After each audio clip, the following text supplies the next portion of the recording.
बहुत ही गुस्से का माहौल चल रहा है। आप सबको पता है 8 साल की बच्ची के साथ इतना दर्दनाक हादसा हुआ। क्या कहना चाहेंगे इस पे, आप लोगों का रिएक्शन जानना चाहेंगे। तो जब ये न्यूज़ बाहर आई थी तो सब लोग अपसेट हो गए थे और you get very angry.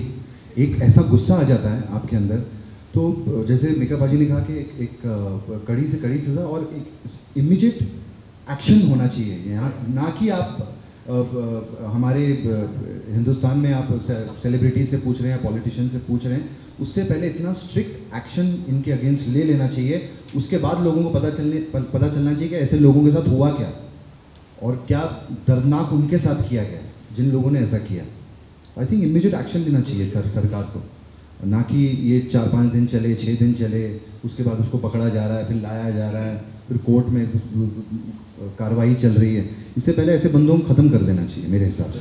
Extremely painful and extremely sad, and I think I don't want to give interviews, but if we can stop this and be forced to reckon with, then definitely. बहुत लोग कह रहे हैं कि ये जो protest है ये एपॉलिटिकल प्रोटेस्ट है, मतलब इसका कोई राजनीति से संबंध नहीं है। ये गलत बात है। ये देश हमारा है। हमने कुछ लोगों को, चुनिंदा लोगों को ये देश चलाने के लिए कुछ देर तक दी हुई है। ओके, ये प्रजातंत्र है। ओके, ये हमारा देश है।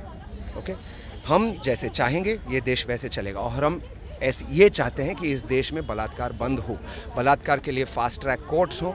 बलात्कारी जब साबित हो कि बलात्कारी है तो उस पर कड़ी से कड़ी सज़ा, उसको कड़ी से कड़ी सज़ा मिले, यहाँ तक कि मौत भी मिले। स्पेशली जो बच्चियों के साथ में या बच्चों के साथ में बलात्कार करते हैं, ये बिल्कुल भारत के सहन के बाहर है। ओके, कुछ लोग, मैं सामने से कह रहा हूँ, खुल के कह रहा हूँ, निडर होके कह रहा हूँ, आप सबको भी कहना चाहिए, कुछ लोग इन बलात्कारियों को बचाने निकले थे। ये बात सबके सामने है, सबके सामने है। अगर आप नहीं जानते तो प्लीज़ पढ़ लीजिए, देख लीजिए कौन थे वो लोग। ये आप भी जानते हैं, मैं भी जानता हूँ। ओके, अगर आप कहते हो कि ये इस बात की कोई राजनीति से लेना देना नहीं है तो आप गलत कह रहे हो, क्योंकि राजनीतिक तौर पे इस बात को किया भी गया है और फिर उनको बचाने की कोशिश भी हुई है।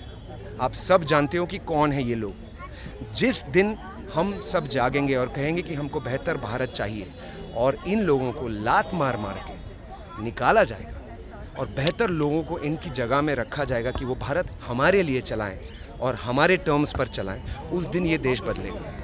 और मेरी दरख्वास्त है कि आप ये सब अपने जहन में बिठा लें और बहुत गौर से देखें कि जिन लोगों ने उन बलात्कारियों को बचाने की कोशिश की, दोनों जगहों में वो एक ही थॉट प्रोसेस, एक ही मानसिक विचारधारा के से निकलते हैं, उभरते हैं। जिन लोगों ने इनको सपोर्ट किया है, कुछ लोग हैं ऐसे जो आप देख सकते हैं, जो इंटरनेट पे अभी इस वक्त बवाल चल रहा है। ओके, वो भी इसी विचारधारा से निकले हैं।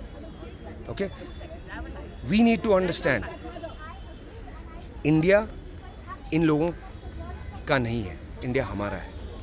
ओके, ये लोग एक बहुत बहुत छोटी और बहुत कमज़ोर सॉर्ट ऑफ मिनॉरिटी है हमारे सामने। और मैं हमारे बोल रहा हूँ, हिंदू मुस्लिम सब जो अपने आप को हिंदुस्तानी मानते हैं, वो इन डिवाइसिव ताकतों से बहुत ज़्यादा ताकतवर है।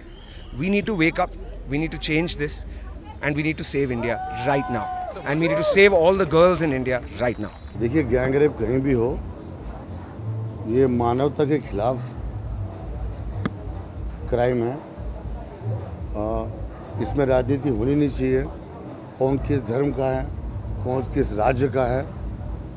गैंग रेप या रेप, मेरे ख्याल से इसके लिए हमारे समाज के साथ क्या गलत है ये समझना पड़ेगा मुझे, और उसके लिए कितनी हार्श पनिशमेंट भी हो।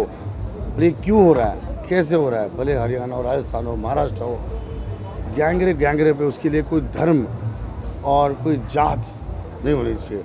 जब बच्चियों पे हो, बड़े पे हो, हम सब भारतीय सिर्फ कैंडल न उड़ाएं, हम एक स्टेप आगे लें और मालूम करें कि क्यों हमारे देश में हो रहा है।